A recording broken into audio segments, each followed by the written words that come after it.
SIP शुरू करने की 5 बड़ी गलतियां। नमस्कार दोस्तों, अगर आप सिर्फ 500 रुपए या 1000 रुपए से एसआईपी शुरू करने की सोच रहे हैं तो यह वीडियो आपके लिए बहुत जरूरी है, क्योंकि एसआईपी शुरू करना आसान है, लेकिन एसआईपी करते समय कुछ ऐसी गलतियां में हैं जो आपकी मेहनत की कमाई और भविष्य के रिटर्न दोनों को नुकसान पहुंचा सकती हैं। आज की इस वीडियो में हम बात करेंगे एसआईपी शुरू करने की 5 सबसे बड़ी गलतियों के बारे में। और दोस्तों, वीडियो के अंत तक जरूर देखिएगा, क्योंकि आखिरी गलती बहुत से नए निवेशक करते हैं। तो चलिए शुरू करते हैं।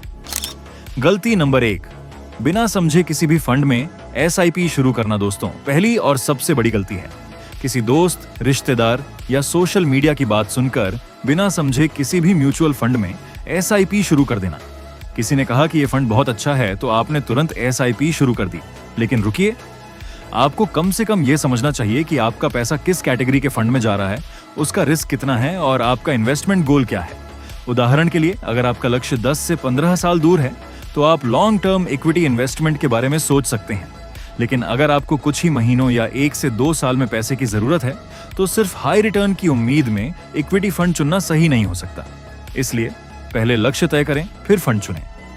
गलती नंबर 2, मार्केट गिरते ही एसआईपी बंद कर देना। दोस्तों, दूसरी गलती बहुत कॉमन है।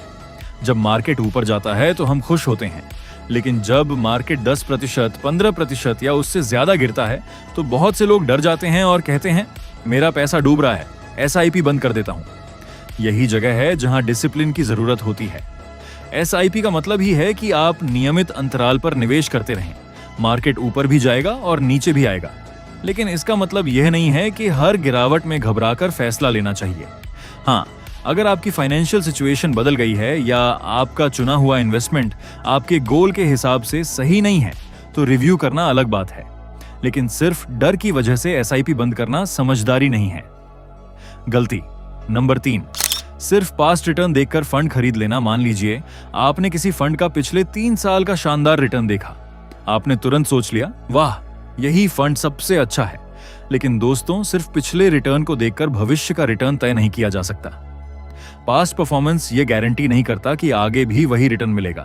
फंड चुनते समय आपको कई चीजें देखनी चाहिए।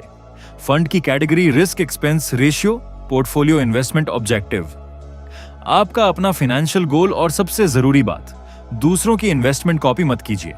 जो फंड किसी दूसरे व्यक्ति के लिए सही है, जरूरी नहीं कि वही आपके लिए भी सही हो। गलती नंबर 4, बहुत सारे फंड्स में छोटी छोटी एसआईपी कर देना। दोस्तों, कुछ लोग सोचते हैं, एक फंड में 500 रुपए क्यों लगाऊं, 5 फंड में 100 रुपए से 100 रुपए डाल देता हूं और फिर उनके पास 5, 6 या 10 म्यूचुअल फंड्स हो जाते हैं। लेकिन ज्यादा फंड्स का मतलब हमेशा ज्यादा डाइवर्सिफिकेशन नहीं होता। अगर कई फंड्स में लगभग एक जैसे स्टॉक्स हैं तो आपका पोर्टफोलियो जरूरत से ज्यादा कॉम्प्लिकेटेड हो सकता है। अगर आप नए निवेशक हैं तो शुरुआत में सिंपल रखना ज्यादा आसान हो सकता है। उदाहरण के लिए, 500 रुपए की एसआईपी से शुरुआत कर रहे हैं तो पहले एक सूटेबल डाइवर्सिफाइड फंड / कैटेगरी को समझें। बाद में इनकम और इन्वेस्टमेंट एक्सपीरियंस बढ़ने पर पोर्टफोलियो को रिव्यू कर सकते हैं। सिंपल पोर्टफोलियो बराबर आसान ट्रैकिंग। गलती नंबर 5, एसआईपी को जल्दी अमीर बनने का तरीका समझना। अब आती है सबसे बड़ी गलती। कुछ लोग सोचते हैं कि मैं 500 रुपए महीने लगाऊंगा और कुछ साल में करोड़पति बन जाऊंगा। दोस्तों, ऐसा कोई शॉर्टकट नहीं है। एसआईपी कोई लॉटरी नहीं है, ये एक डिसिप्लिन्ड इन्वेस्टमेंट मेथड है।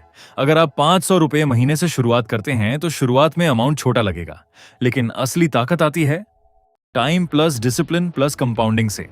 मान लीजिए आप आज 500 रुपए से शुरुआत करते हैं, फिर आपकी इनकम बढ़ती है और आप धीरे धीरे एसआईपी बढ़ाते हैं। 500 रुपए से 750 रुपए से 1000 रुपए से 1500 रुपए से 2000 रुपए, इस तरह इन्वेस्टमेंट अमाउंट बढ़ाना लॉन्ग टर्म वेल्थ बिल्डिंग में ज्यादा महत्वपूर्ण हो सकता है। लेकिन ध्यान रखें, म्यूचुअल फंड में रिटर्न्स मार्केट लिंक्ड होते हैं और कोई फिक्स्ड रिटर्न गारंटी नहीं होती। बोनस, एसआईपी शुरू करने का देसी फॉर्मूला। अब मैं आपको एक बहुत सिंपल फॉर्मूला बताता हूं। स्टेप 1, पहले अपना छोटा फाइनेंशियल गोल तय करें। स्टेप 2, 500 रुपए जैसी छोटी रकम से शुरुआत करें, अगर आपकी फाइनेंशियल सिचुएशन इसकी अनुमति देती है। स्टेप 3, एसआईपी की तारीख ऐसी रखें कि इनकम आने के तुरंत बाद इन्वेस्टमेंट हो जाए। स्टेप 4, मार्केट के रोज के उतार चढ़ाव को देखकर घबराएं नहीं। स्टेप 5, इनकम बढ़ने पर एसआईपी भी धीरे धीरे बढ़ाएं। और सबसे जरूरी, इन्वेस्टमेंट करने से पहले अपने रिस्क और गोल को समझें। आउटरो। 9 बजे से 10 बजे तो दोस्तों आज हमने एसआईपी शुरू करने की 5 बड़ी गलतियों के बारे में जाना। नंबर 1, बिना समझे फंड चुनना। नंबर 2, मार्केट गिरते ही एसआईपी बंद करना। नंबर 3, सिर्फ पुराने रिटर्न्स देखकर फंड खरीदना। नंबर 4, बहुत सारे फंड्स में छोटी छोटी एसआईपी कर देना। और नंबर 5, एसआईपी को जल्दी अमीर बनने का शॉर्टकट समझना। अगर आप 500 रुपए से एसआईपी शुरू करने वाले हैं तो याद रखिए, छोटी शुरुआत कोई समस्या नहीं है, लेकिन बिना समझे निवेश करना समस्या जरूर है।